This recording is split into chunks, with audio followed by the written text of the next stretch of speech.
Hello বন্ধুরা, কেমন আছো তোমরা সবাই? আশা করি ভালো আছো। বিডি ভিলেজ কুকিং এর পক্ষ থেকে তোমাদের সবাইকে জানাই আন্তরিক শুভেচ্ছা ও অভিনন্দন। আজকে আবার আমরা নতুন একটি রেসিপি নিয়ে হাজির হয়েছি তোমাদের মাঝে। আজকে আমরা রান্না করব তেল কই। প্রথমে মাছগুলো আমরা মাখিয়ে নেব। এজন্য নিয়ে নেব লবণ, হলুদ গুঁড়ো, সামান্য সরিষার তেল এবং দিয়ে দেব পাতিলেবুর রস। এই লেবুটা আমরা মাছে দেব এজন্য যে অনেক সময় মাছ থেকে আষ্টে গন্ধ বেরোয়, এজন্য অনেকে খেতে চান না, কিন্তু এই লেবুর রসটা দিলে এই আষ্টে গন্ধটা আর থাকবে না।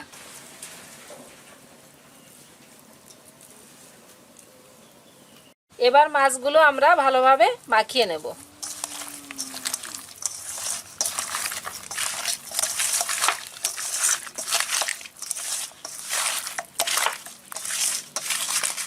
মাছগুলো মাখিয়ে আমরা 10 মিনিট রেখে দেব।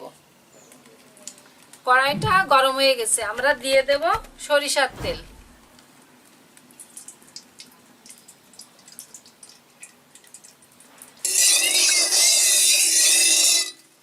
বন্ধুরা, তেলটা গরম হয়ে গেছে, আমরা এবার মাছগুলো প্রথমে ভেজে নেব।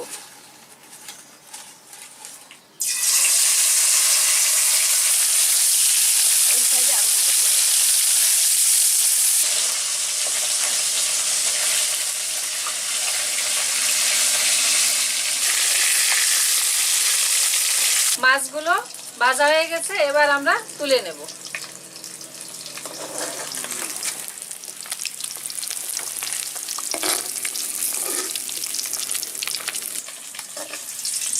মাছগুলো সব ভাজা হয়ে গেছে, এবার আমরা এই ভাজা তেলেই পুরো রান্নাটা করব।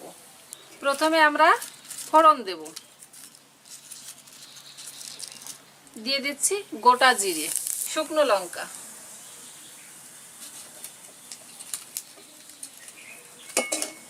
তেজপাতা, দিয়ে দিচ্ছি আদা বাটা,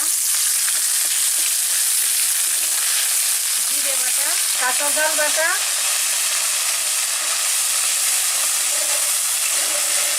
চুই ঝাল। মশলাগুলো আমরা ভালো করে কষে নেব। দিয়ে দেব সামান্য হলুদ গুঁড়ো।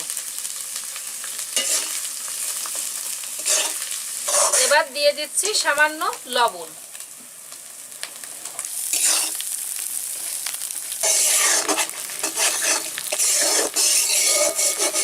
মশলাটা কষানো হয়ে গেছে, এবার আমরা মাছগুলো আস্তে আস্তে মশলার উপর ছেড়ে দেব।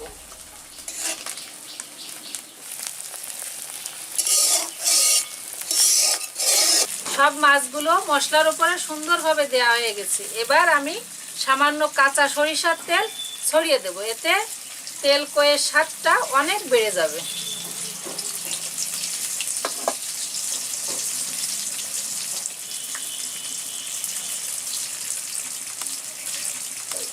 এবার দিয়ে দেব সামান্য জল।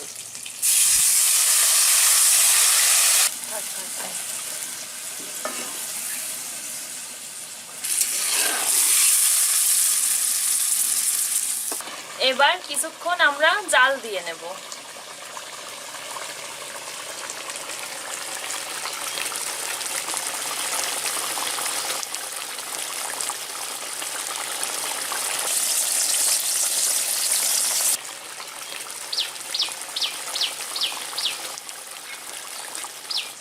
তেল কইটা হয়ে এসেছে, এবার আমরা দিয়ে দেব গরম মশলা।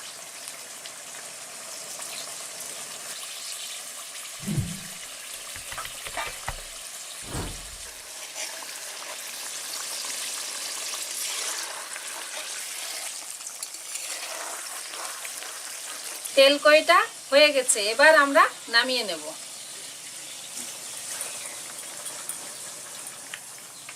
বন্ধুরা, দেখো আমাদের তেল কইটা কত সুন্দর হয়েছে।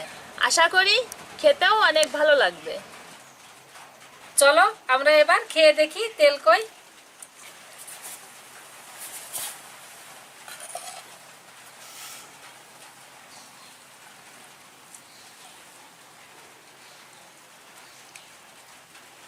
সত্যি বন্ধুরা, তেল কইটা খেতে অনেক সুস্বাদু হয়েছে। তোমরা কিন্তু বাড়িতে আমাদের মতো এভাবে সহজভাবে চেষ্টা করবে, দেখবে খেতে খুব ভালো লাগবে। তো বন্ধুরা, আমাদের রান্নাটি যদি তোমাদের ভালো লেগে থাকে, লাইক করবে, কমেন্ট করবে আর বন্ধুদের সাথে শেয়ার করবে। আর প্লিজ আমাদের চ্যানেলটিকে সাবস্ক্রাইব করবে। সবাই ভালো থাকবে, সুস্থ থাকবেন। ধন্যবাদ।